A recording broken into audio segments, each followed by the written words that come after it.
everyone. Assalamu alaikum. Welcome back to Ultra Brains Academy.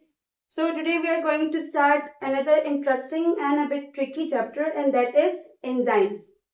बहुत सारे students को enzymes के चैप्टर में काफी कंफ्यूजन होती है, उनको ये चैप्टर थोड़ा सा ट्रिकी लगता है, बट इंशाल्लाह इन लेक्चर्स को देखने के बाद, एंजाइम्स के जितने भी लेक्चर्स यहाँ पे डिलीवर होंगे उनको देखने के बाद आई डोंट थिंक सो कि आपकी एक भी कंफ्यूजन जो है वो रहेगी, आपको कोई भी डाउट जो है वो रहेगा, राइट। तो चैप्टर को स्टार्ट करने से पहले, लेक्चर को स्टार्ट करने से पहले मैं आपको बताती जाऊं कि फर्स्ट जो लेक्चर है वो एंजाइम के बारे में होगा, इंट्रोडक्शन होगा इसका, इसकी हिस्ट्री हम डिस्कस करेंगे, राइट, क्योंकि हिस्ट्री जो है वो हर एक टॉपिक के लिए एक इम्पोर्टेंट टॉपिक होता है कि किस तरह से ये चीज जो है ये इवॉल्व हुआ with the passage of time. History introduction के बाद फिर हम इसके कुछ कैरेक्टरिस्टिक्स को स्टडी करेंगे आज वाले लेक्चर में ही, फर्स्ट लेक्चर में हम ये चीजें डिस्कस करेंगे।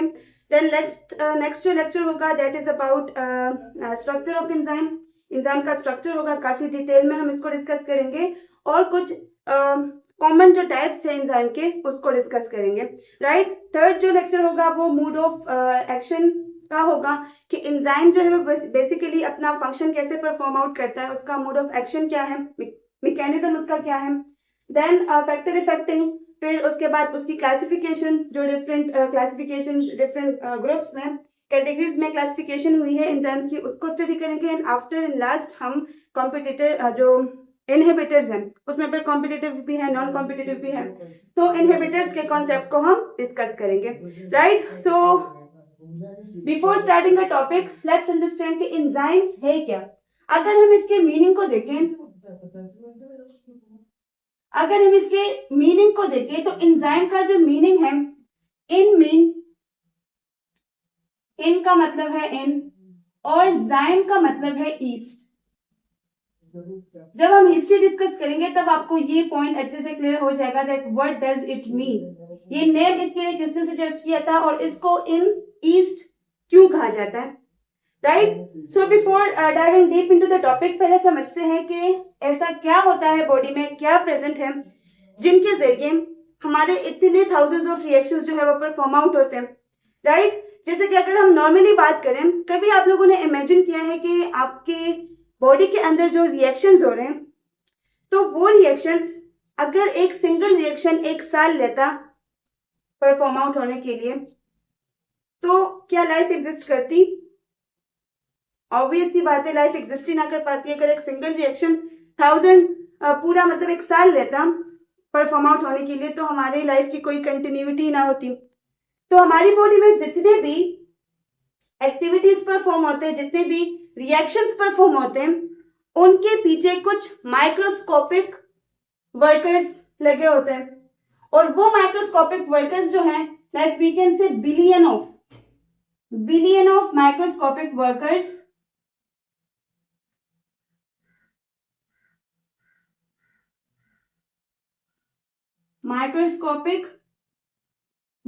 are present in our body that are performing out thousands of reactions, और ये जो वर्कर्स हैं they are very very much specific in their action, वो अपने एक्शन में बहुत स्पेसिफिक है, बहुत ज्यादा स्पेसिफिक है, बहुत ज्यादा एफिशिएंट है। जब हम कैरेक्टरिस्टिक्स को इसी लेक्चर में डिस्कस करेंगे तब आपको ये सारे पॉइंट्स क्लियर हो जाएंगे, राइट, कि किस तरह से वो एफिशिएंट है, किस तरह से वो स्पेसिफिक है, या फिर इन ईस्ट का मतलब क्या है जब हम हिस्ट्री को डिस्कस करेंगे। तो आज का जो लेक्चर है बहुत इंपॉर्टेंट होने वाला है, इससे आपको बिल्कुल एंजाइम्स का बेस मिलेगा, कॉन्सेप्ट बेस आपका बनेगा, इंशाल्लाह इसके बाद आपको बाकी टॉपिक्स भी बहुत अच्छे से आप लोग उसको समझेंगे। तो ये आपको क्लियर हुआ कि हमारे बॉडी के अंदर जो है thousands of billions of microscopic workers हैं, जो कि हमारी बॉडी के अंदर तमाम एक्टिविटीज को परफॉर्म आउट करते हैं, डिफरेंट रिएक्शंस को कैटेलाइज करते हैं, राइट। तो आप यू समझ लें जिस तरह केमिस्ट्री में कैटेलाइज जो कैटेलिस्ट है उसका कॉन्सेप्ट होता है, सेम लाइक दैट बायोलॉजी में एंजाइम का कॉन्सेप्ट होता है। बायोलॉजी में उसी कैटेलिस्ट को हम लोग एंजाइम कहते हैं, या यूं कहते हैं कि हम एंजाइम को ही बायोलॉजिकल कैटेलिस्ट का नाम भी दे सकते हैं, जो कि करता क्या है। अगर हम केमिस्ट्री की बात करें तो केमिस्ट्री में जो रिएक्शन होता है तो उसके लिए जो प्रोडक्ट्स बनते हैं, उस चीज को, जिस चीज से प्रोडक्ट्स बनते हैं उसको कहते हैं रिएक्टेंट्स, लेकिन बायोलॉजी में जिस चीज से प्रोडक्ट बनता है उसको बोलते हैं सबस्ट्रेट। तो इसी सबस्ट्रेट को प्रोडक्ट में कन्वर्ट करने के लिए, इसी सबस्ट्रेट को प्रोडक्ट में कन्वर्ट करने के लिए जो मीडियम प्रोवाइड करता है, वो क्या है? वो एंजाइम है। और वो मीडियम क्या है वो भी अभी हम कुछ देर में डिस्कस करने वाले हैं। क्लियर? तो बहुत सारे ऐसे बॉडी के अंदर स्मॉल स्ट्रक्चर्स, आप इसको कह दो, जैसे मैंने इसको माइक्रोस्कोपिक वर्कर का नाम दिया, ठीक है, वर्कर्स हैं जो कि क्या करते हैं, डिफरेंट रिएक्शंस को स्पीड अप करते हैं, तमाम एक्टिविटीज जो बॉडी में होती है उनको कैटेलाइज करते हैं, उनको स्पीड अप करते हैं। क्लियर? आप यूं समझ ले, आप लोग को मैं एक सिंपल सा कॉमन सा एग्जांपल देती हूँ, तब आपको क्लियर हो जाएगा। मैं एंजाइम को डायनामाइट का नाम दे सकती हूँ। They are like dynamite because they make their own tunnels, they make their own tunnels. Now what does it mean? Now what does it means? इसका मतलब है, let me check out the video. इसका मतलब है कि आप एक simple सा एग्जांपल ले लो, ये एक हिल है, राइट? और इस हिल के ऊपर एक बच्चे ने चढ़ना है, ठीक है? देखिए वो उसके पोस्चर से पता चल रहा है कि उसकी एनर्जी जो है वो ऊपर चढ़ने की नहीं है, बट उसने फिर भी अंदर ऊपर जो है वो जाना होता है, राइट? हिल के पूरा इसको पार करना होता है, ऊपर जाना होगा, फिर नीचे इसने आना है। अब अगर इसके साथ एक एंजाइम है, तो ये एंजाइम क्या करेगा? ये इसको यहीं पे ही टनल बनाने का कहेगा, मतलब, और ये बच्चा बजाय इसके कि ऊपर चला जाए फिर नीचे आ जाए, ये सिंपली इसी छोटे से पाथवे को कवर करके अपने टनल को क्रॉस कर लेगा। तो मैं क्या कहूंगी इसको कि ये डायनामाइट्स है, क्योंकि ये अपना टनल खुद बनाते हैं। यहाँ पे देखिए ये क्या करते हैं, ये रिएक्शन को लेस टाइम में लेस एनर्जी के साथ परफॉर्म आउट करने की एबिलिटी रखते हैं। ये करते क्या है, ये रिएक्शन को स्पीड अप करते हैं, इनके लिए जो एक्टिवेशन एनर्जी रिक्वायर्ड होती है उसको लो करके। अब कैसे लो करते हैं आगे हम लोग इसको डिटेल में डिस्कस करेंगे, बट अभी आप सिर्फ इतना समझे कि ये क्या है, ये डायनामाइट्स है जो कि अपना टनल खुद बनाते हैं। अगर आप यहां से जाएंगे और फिर यहां से नीचे आएंगे तो आपकी एनर्जी काफी वेस्ट होगी, आपका टाइम भी काफी ज्यादा लगेगा, लेकिन यहाँ पे वो काम ज्यादा एफिशिएंसी के साथ हो जाता है। अगर आप एक गार देके और उसको ही पार कर दें तो आपका टाइम भी वेस्ट नहीं होगा, आपकी एनर्जी भी जो है कम लगेगी, it will require less energy. Clear? तो इसी तरह का कुछ हाल एंजाइम्स का भी है कि वो क्या करते हैं, वो रिएक्शन को लेस एनर्जी के साथ प्रोसीड करते हैं और उसको मोर एफिशिएंटली लेस टाइम में कर देते हैं। मैंने आपसे कहा ना कि अगर विदाउट एंजाइम एक रिएक्शन होता तो वो रिएक्शन तकरीबन 1 ईयर लेता प्रोसीड होने में, बट एक एंजाइम के प्रेजेंस में वो रिएक्शन जो है वो 1 सेकंड में मिलियंस ऑफ मॉलिक्यूल्स जो है वो बना लेते हैं। जैसे कि मैं आप लोग को एक एग्जांपल दूं, एक कॉमन आरबीसी का एक रिएक्शन है। आरबीसी में एक रिएक्शन होता है रेड ब्लड सेल्स में, जिसमें बनता है carbonic acid and then bicarbonate ions. Bicarbonate ions बनते हैं। If you remember this reaction, ये वेरी वेरी इंपॉर्टेंट है, ट्रांसपोर्ट ऑफ गैसेस में होता है, जब कार्बन डाइऑक्साइड की ट्रांसपोर्ट हो रही होती है तब ये रिएक्शन होता है। इसमें होता क्या है, इसमें बनते हैं carbonic acid and then bicarbonate ions बनते हैं इसमें। क्लियर? तो अगर इस रिएक्शन की हम बात करें, तो CO2 जो है वो बाइंड होता है H2O के साथ, क्या बनाता है, बाइकार्बोनेट आयंस बनाता है। तो इस रिएक्शन की अगर हम बात करें, विदाउट एंजाइम अगर हम इस रिएक्शन को प्रोसीड करें, लाइक एंजाइम जो है वो प्रोवाइडेड नहीं है और ये रिएक्शन होगा, तो ये 1 आवर में इसके बहुत ही कम मॉलिक्यूल्स बनेंगे, like we can say few molecules इसके बनते हैं। बट अगर हम इसमें एंजाइम ऐड कर दें, और उस एंजाइम का नाम है carbonic anhydrase,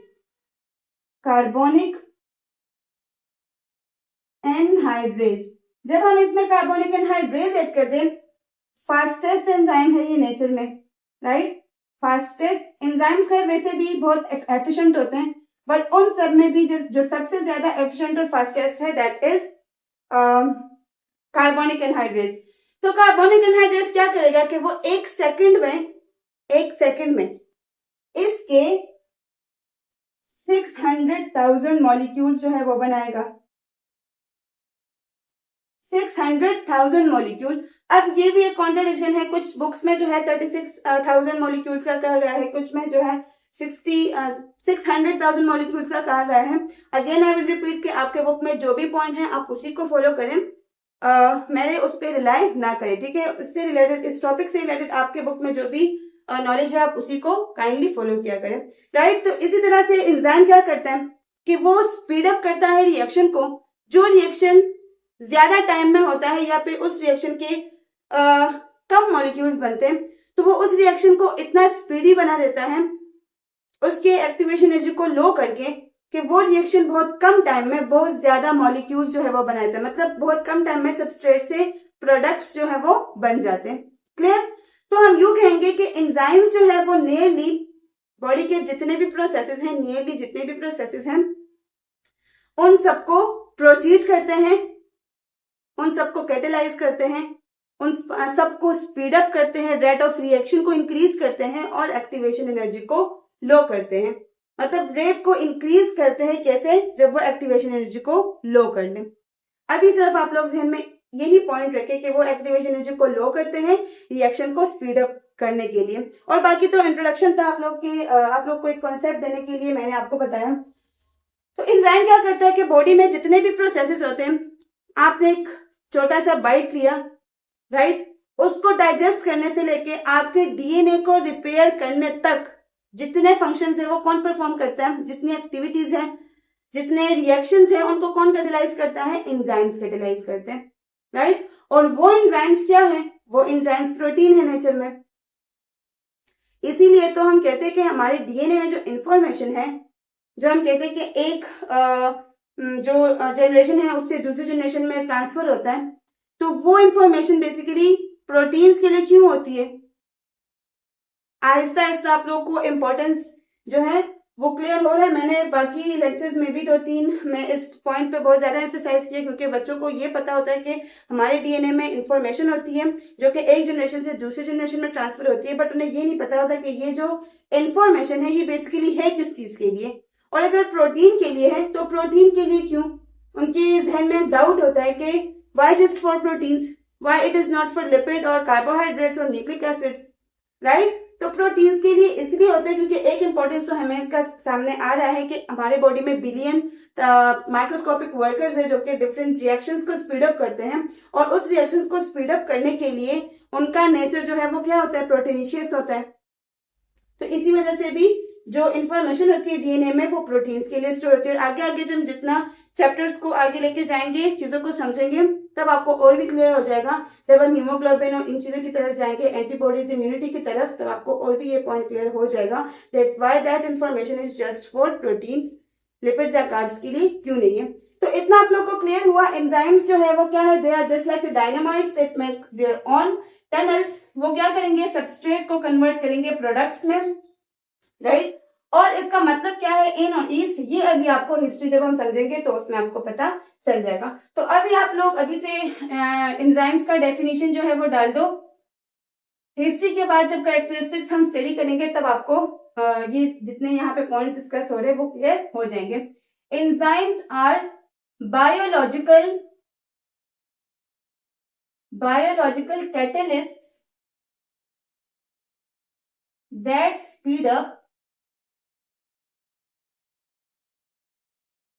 that speed up the chemical reactions of our body, chemical reactions by lowering the activation energy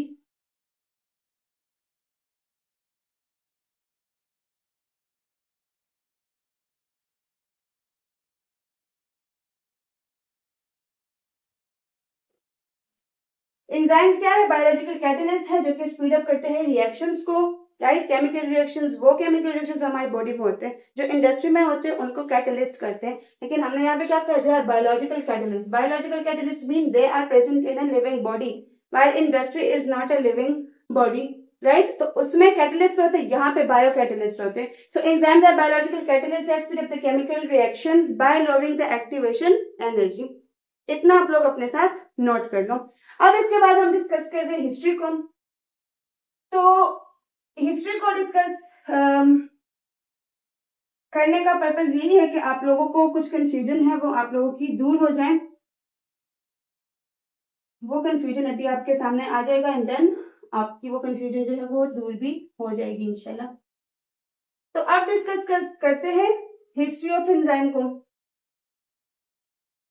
late me check out the video. Okay, तो अब अगर हिस्ट्री की हम बात करें, हिस्ट्री ऑफ एंजाइम्स,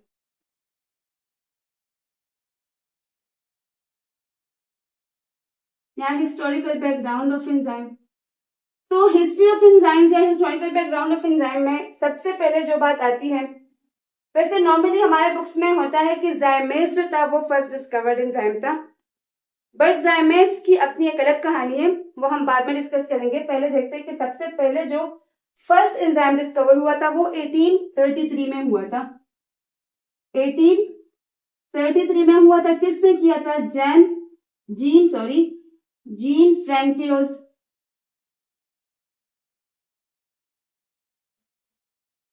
ठीक है, जीन फ्रैंकियोस ने फॉर द फर्स्ट टाइम एक एंजाइम को डिस्कवर किया था, राइट। और उसका नाम क्या था? उसका नाम था डीएस्टेज या डायस्टेज।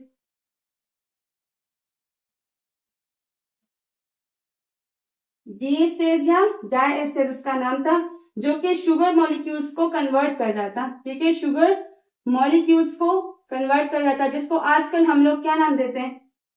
एमाइलेज का नाम देते हैं, राइट। तो ये for the first time discovered enzyme था, लेकिन हमारे बुक में ये नहीं दिया जाता। हमारे बुक्स में मोस्टली जो है जाइमेस के बारे में बात हो रही होती है, तो जाइमेस की तरफ भी हम आ रहे हैं। इसके बाद फिर 1878 में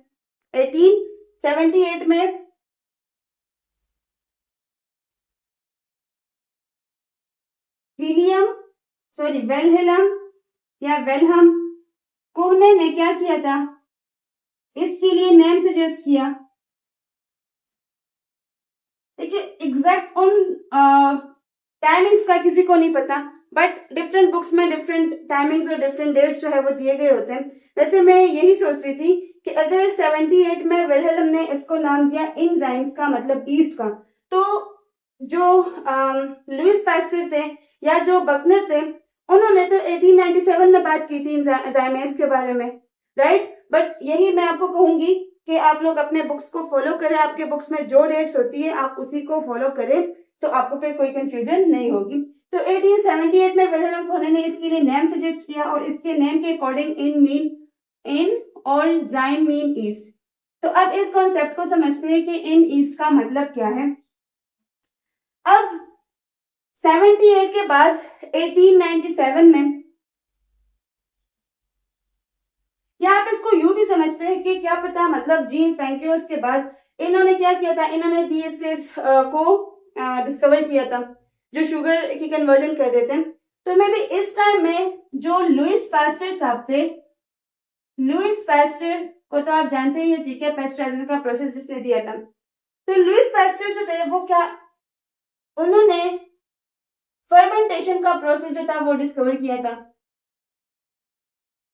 फर्मेंटेशन का प्रोसेस इन्होंने डिस्कवर किया था, और उस फर्मेंटेशन के प्रोसेस में अगर हम इस चीज को अभी फिलहाल हटा दें, ठीक है, मेरी अपनी इस कंफ्यूजन को मैं दूर करने की कोशिश कर रही हूँ कि आप लोग चीज को समझें कि एग्जैक्टली हुआ क्या था।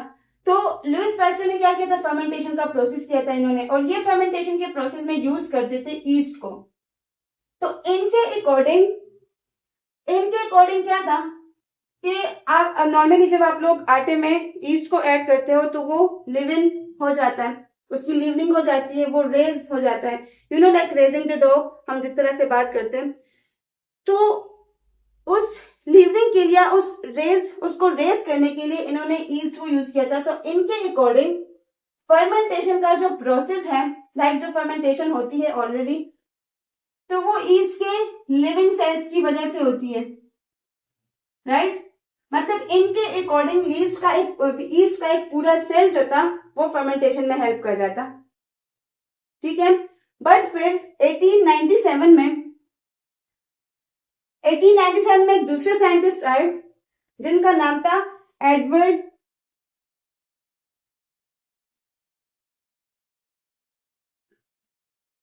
बकनर या फिर वटेवर आप इसको जैसे भी प्रोनाउंस करें, मैं तो इसको बकनर ही बोलती हूँ, ठीक है। इन्होंने क्या किया,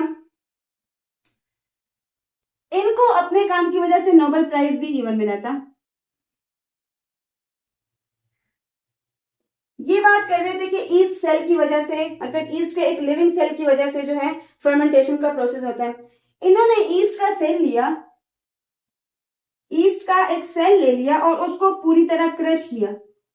उसके बाद भी जब इन्होंने देखा तो उसमें कैटालिटिक प्रॉपर्टी थी, मतलब ईस्ट के अंदर देयर वर सम सब्सटेंसेस जो ईस्ट के अंदर प्रेजेंट थे और वो रिएक्शन को कैटेलाइज कर रहे थे, वो फर्मेंटेशन का प्रोसेस कर रहे थे। हालांकि जो लुइस पैस्चर थे तो वो क्या कहते थे कि वो एक पूरा लिविंग सेल जो है वो रिक्वायर्ड है फर्मेंटेशन के प्रोसेस के लिए, लेकिन ये क्या थे, इन्होंने क्या किया, इन्होंने ई सेल को लिया, उसको क्रश किया और उसको क्रश करने के बाद ही फाउंड सम सब्सटेंसेस के स्टिल, मतलब लिविंग सेल तो चला गया, उसको तो पूरी तरह क्रश किया गया, राइट।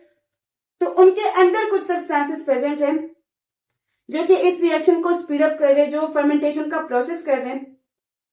तब इन्होंने वहां पे फॉर द फर्स्ट टाइम ज़ाइमेज का कॉन्सेप्ट निकाला था। हमारे बुक्स में ज़ाइमेज फर्स्ट डिस्कवर्ड एंजाइम क्यों कहा जाता है, क्यों दिया गया होता है, क्योंकि इसने बायोकेमिस्ट्री के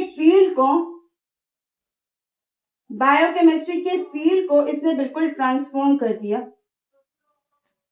ठीक है। क्योंकि पिछले मतलब इससे पहले टाइम में जो फर्मेंटेशन का प्रोसेस होता था, जो बियर या फिर जो वाइन वगैरह बनाया जाता था, उसके लिए ये पूरा लिविंग सेल जो था वो यूज करते थे, ईस्ट के लिविंग सेल्स को पूरी तरह से यूज करते थे। बट इन्होंने क्या फाइंड आउट किया, इन्होंने फाइंड आउट किया कि भाई ईस्ट सेल के अंदर कुछ सब्सटेंसेस है, मतलब लिविंग ईस्ट सेल जो है वो रिक्वायर्ड नहीं है किसी भी रिएक्शन को कैटेलाइज करने के लिए, फर्मेंटेशन के प्रोसेस को करने के लिए एक लिविंग सेल जो है वो रिक्वायर्ड नहीं है ईस्ट का, बल्कि उसके अंदर कुछ सब्सटेंसेस है वही इस रिएक्शन को कैटेलाइज करते हैं।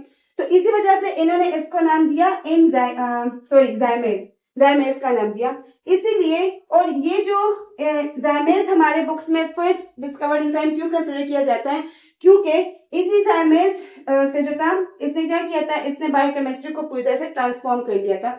इसी वजह से तो इनको नोबेल प्राइज भी मिला था, राइट। इसी वजह से अपने काम के लिए इनको नोबेल प्राइज जो था वो भी मिला था। इन्होंने ई सेल की बात की थी बट इन्होंने ज़ाइमेज के बारे में कोई बात नहीं की थी। जो लुइस पैस्चर थे इन्होंने ज़ाइमेज के बारे में कोई बात नहीं की थी। इन्होंने कहा था कि एक लिविंग जो ई सेल है वही रिक्वायर्ड होता है फर्मेंटेशन के प्रोसेस के लिए, राइट। तो यही इनके जो इनकी डिस्कवरी थी, तो ये भी अपने हद में, मतलब अपने उसके अकॉर्डिंग देखे तो ये भी सही थे।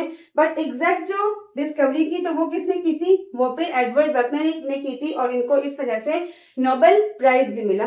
तो इन्होंने अब फिर क्या किया, इन्होंने फंजाई के एक ग्रुप से, जिसको हम लोग बोलते हैं फंजाई का एक ग्रुप इन्होंने लिया, एक फंजाई इन्होंने लिया और उसका नाम है सैक्रोमाइसिस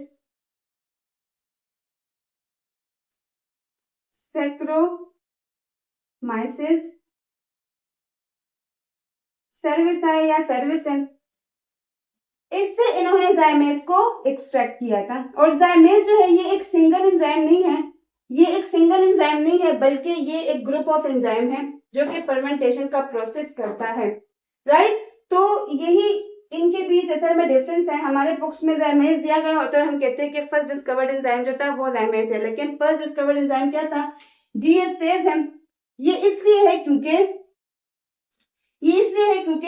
यही फर्स्ट डिस्कवर्ड हुआ था, लेकिन इसका नेम ज्यादा इसलिए नहीं है क्योंकि ज़ाइमेज ने पूरी तरह से बायोकेमिस्ट्री को ट्रांसफॉर्म किया था। ये एक एक न्यू दरवाजा जो था वो खुल गया था साइंटिस्ट को स्टडी करने के लिए। तो इस वजह से इसी को फर्स्ट एंजाइम जो है वो कंसिडर किया जाता है कि ये डिस्कवर हुआ था, हालांकि इससे पहले डीएस्टेज जो था वो भी आया था, जो शुगर के मॉलिक्यूल्स को क्या करता था, कैटेलाइज करता था। तो एडवर्ड वगनर और लुईस पास्चर के बीच आपको डिफरेंस समझ आया कि इन्होंने किया क्या था।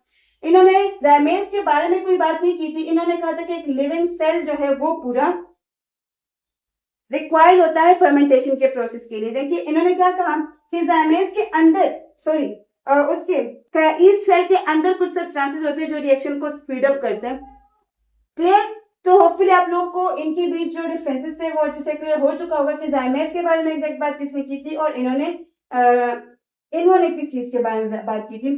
फिर लुईस पास्चर ने ये कहा था कि उस टाइम में कॉन्सेप्ट है कि फर्मेंटेशन का प्रोसेस जो है वो नेचुरल फोर्स के जरिए होता है। ठीक है, वाइटल फोर्स थ्योरी जो आई थी, तो वाइटल फोर्स थ्योरी का कॉन्सेप्ट उस टाइम चल रहा था। तो लुईस पास्चर ने इतना किया था कि वाइटल फोर्स थ्योरी को मतलब उसके कॉन्सेप्ट को फर्मेंटेशन के साथ रिलेट करने से लोगों को आगाह किया था कि इट्स नॉट इम्पोर्टेंट कि ये वाइटल फोर्स के जरिए सब कुछ हो रहा है, फर्मेंटेशन के लिए एक लिविंग ईस्ट सेल जो है वो रिक्वायर्ड होता है। क्लियर? तो ये एक चीज था या यहाँ वहां पे ये उस टाइम पे ये भी एक कॉन्सेप्ट था कि मतलब स्पॉन्टेनियसली जो है फर्मेंटेशन का प्रोसेस होता है। तो लुईस पास्चर ने इतना किया था कि इन्होंने कहा था कि नहीं, ना तो ये स्पॉन्टेनियस होता है, ना ये एक नेचुरल फोर्स के जरिए होता है, बल्कि ये किसके जरिए होता है, ये लिविंग ईस्ट सेल के जरिए होता है। जबकि ज़ाइमेस की बात प्रॉपरली एडवर्ड वगनर ने की थी और इन्होंने जो फंजाई जिस फंजाई से इन्होंने एक्सट्रैक्ट किया था इसको, तो उसका नाम क्या है, सेक्टोमाइसिस सर्विस है। तो इन्होंने इससे ज़ाइमेस को एक्सट्रैक्ट किया था। और ज़ाइमेस जो it is not a group, it is not a single enzyme, it is a group of enzyme. Let me check out the video. ठीक है, तो होपफुली आप लोगों को कॉन्सेप्ट इनकी भी जैसे अच्छे से क्लियर हो चुका होगा।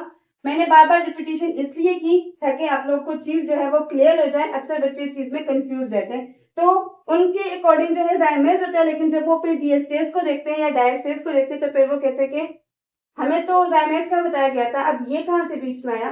तो ये थोड़ी कंफ्यूजन होती है, अपने इसको क्लियर करना है। और मेरी हमेशा ये कोशिश होती है कि मैं जीरो से टॉपिक स्टार्ट करवाऊं और हर एक चीज, आइदर आप 9-10 के बच्चे हो या फिर आप बैचलर्स के स्टूडेंट्स हो, आप लोगों को जो है हर एक पॉइंट अच्छे से क्लियर हो जाए। राइट? अब इसके बाद फिर विल्हेल्म कोहने ने इसके लिए फिर नेम सजेस्ट किया और ये नेम क्या था, ये नेम था एंजाइम। अब आपको क्लियर हो चुका होगा कि इन ईस्ट का मतलब क्या है। मतलब in yeast there are some substances that are catalysing the reaction that are performing out the fermentation process. Clear? तो this was actually I would say the meaning that he suggested. मतलब यही जो था वो एक नेम था जो इन्होंने सजेस्ट किया था एंजाइम्स के लिए। मतलब एंजाइम का नेम इन्होंने क्यों सजेस्ट किया, because in meaning enzyme mean east, मतलब ईस्ट के अंदर कुछ ऐसी सब्सटेंसेस होती हैं जो कि रिएक्शन को कैटलाइज करते हैं, फर्मेंटेशन का प्रोसेस करते हैं। तो होपफुली आपको अच्छे से क्लियर हो चुका होगा। इसके बाद फिर आहिस्ता आहिस्ता डिस्कवरीज होती रही। फर्स्ट जो था डिस्कवर्ड एंजाइम डीएस्टेज, देन उसके बाद ज़ाइमेस आया, फिर उसके बाद जो था वो क्रिस्टलाइजेशन की बात हुई, एंजाइम्स को क्रिस्टलाइज भी किया गया, ये कॉन्सेप्ट भी दिया गया। स्टेनले ने इसमें बहुत इंपॉर्टेंट रोल प्ले किया था। स्टेनले ने एंजाइम के क्रिस्टलाइजेशन के बारे में बात की थी, राइट, कि एंजाइम को जो है क्रिस्टलाइज किया जा सकता है। और इन्होंने अपना जो एक्सपेरिमेंट था वो परफॉर्म किया था जीन बीन्स पे, सॉरी जीन नहीं, जैक बीन्स पे इन्होंने अपना फर्स्ट रिएक्शन था वो परफॉर्म आउट किया था और इनको पता चला कि एंजाइम्स कैन बी क्रिस्टलाइज्ड। इसी तरह से इसके प्रोटीन नेचर के बारे में बात की थी समनर ने। समनर फिर आए और इन्होंने क्या कहा कि they are protein in nature. तो ये जो सिर्फ लाइक बात नहीं करते थे, ये पूरा एविडेंस भी शो करते थे that how they are protein in nature. So आज हम लोगों ने क्या डिस्कस किया, history of enzyme and introduction of enzyme को डिस्कस किया। लेक्चर जो है वो ज्यादा लेंथी हो रहा था, तो इसलिए आई थॉट कि चले कैरेक्टरिस्टिक्स को नेक्स्ट लेक्चर में डिस्कस कर देंगे। फर्स्ट लेक्चर होता है कॉन्सेप्ट बिल्डिंग होता है, तो अच्छा होता है कि थोड़े से टाइम में जो है चीज अच्छे से क्लियर हो जाए। राइट? तो आज का सेशन बस इतना ही होगा। उसमें हिस्ट्री को हमने डिस्कस किया, ज़ाइमेस जो एडवर्ड वगनर का काम था और जो लुईस पास्चर था, इन दोनों के बीच हमने डिफरेंस को देखा। क्लियर? और इसके अलावा हम लोगों ने समझा कि एंजाइम है क्या, उसके कुछ एग्जांपल्स को देखा। और इंशाल्लाह नेक्स्ट लेक्चर में हम लोग कैरेक्टरिस्टिक्स ऑफ एंजाइम को डिस्कस करने वाले हैं। उसके साथ स्ट्रक्चर ऑफ एंजाइम को भी, हाँ स्ट्रक्चर ऑफ एंजाइम को भी इंशाल्लाह डिस्कस करेंगे। तो अपना बहुत सारा ख्याल रखिए, अल्ट्रा प्रिंस एकेडमी के साथ कनेक्ट रहिए and do share, like and subscribe it, and if you have any doubt let me know in the comment section. ये चीज मैंने इसलिए इस पर ज्यादा फोकस किया क्योंकि अक्सर इस चीजों में बच्चों को कंफ्यूजन होती है और फिर वो कहते हैं कि एग्जैक्ट एमएस के बारे में डिस्कवरी किसने की थी, या फिर इससे रिलेटेड एग्जैक्ट जो कॉन्सेप्ट है वो क्या है। तो ये मैंने अपने रिसर्च के अकॉर्डिंग आपको बता दिया कि एडवर्ड बकनर में असल में इन्होंने जो था जाइमेस को डिस्कवर किया था, ना कि लुइस पास्चर ने, राइट। उन्होंने जस्ट लिविंग सेल ईस्ट के बारे में बात की थी, उन्होंने जाइमेस को डिस्कस नहीं किया था, राइट। सो पढ़ाई करते रहे, अपना बहुत सारा ख्याल रखिए। Thank you very much.